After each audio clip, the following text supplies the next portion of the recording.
Baru mendapat kekuatan, Hades Warthog kembali ke pusat operasi di Selat Hormuz, menjadi antara imej terkuat fasa perang ini.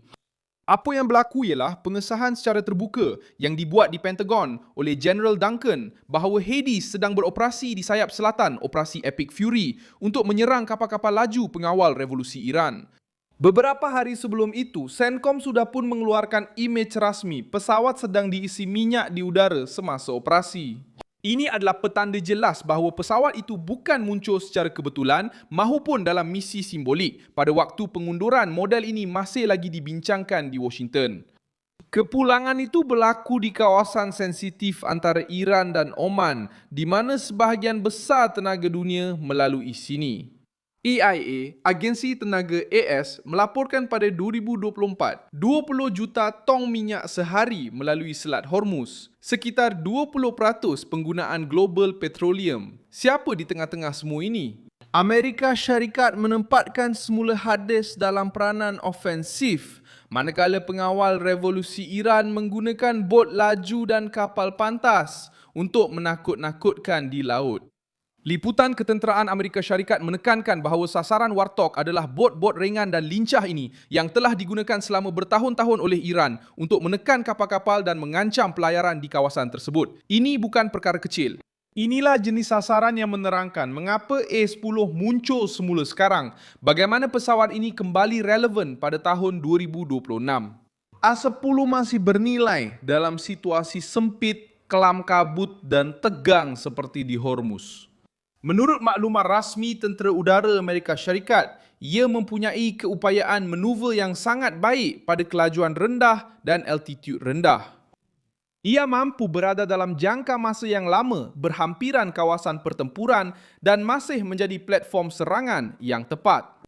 Jet pejuang lain masuk dan keluar dengan sangat pantas, tetapi Warthog mampu bertahan, memerhati, mengejar dan menyerang sasaran tepat apabila ancaman muncul. Dan adakah ini membantu menjelaskan kenapa kemunculan semula Hades menarik begitu banyak perhatian? Warthog direka untuk peperangan sengit, misi berterusan dan tekanan langsung. Kini, ia kembali dengan peranan baru di laut, memburu kapal kecil yang laju dan sukar dihentikan. Majalah Airspace Forces menyatakan Duncan menggambarkan pesawat itu sebagai sebahagian serangan memburu dan memusnahkan kapal laju. Di selat itu, sumber yang sama mengingatkan Hades direka untuk terbang rendah, perlahan dan bertahan lama. Profil ini memudahkan pemburuan, terutama sasaran kecil. Kepulangan ini juga tidak dilakukan tergesa-gesa pada 2 Februari 2026. Sebelum operasi ini menjadi sebesar ini, CENTCOM sudah pun mempamerkan Hades dalam latihan bersama dengan kapal USS Santa Barbara di Teluk Arab. Dan pada tahun 2023, Tentera Udara Pusat AIS memaklumkan beberapa Hades menyertai latihan maritim besar bersama pasukan Amerika dan British di rantau itu. Ini menolak idea semua dibuat tergesa-gesa pada akhir. Apa yang kita lihat sekarang ialah kemasukan ke medan perang, sesuatu yang telah lama dilatih untuk misi maritim. Bila kemunculan semula ini akan menjadi berita sebenar? Reuters melaporkan pada Jumaat 27 Mac, 2 kapal Cina cuba keluar dari teluk melalui selat sebelum berundur.